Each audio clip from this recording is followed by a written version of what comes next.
mini parliaments for the king who ruled this place of North Africa during the Ziani dynasty. The Ziani dynasty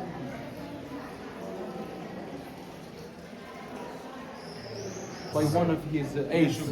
So that never happened here because people actually took matters of privacy very seriously. We're gonna also go to some secret hiding spots, tunnels.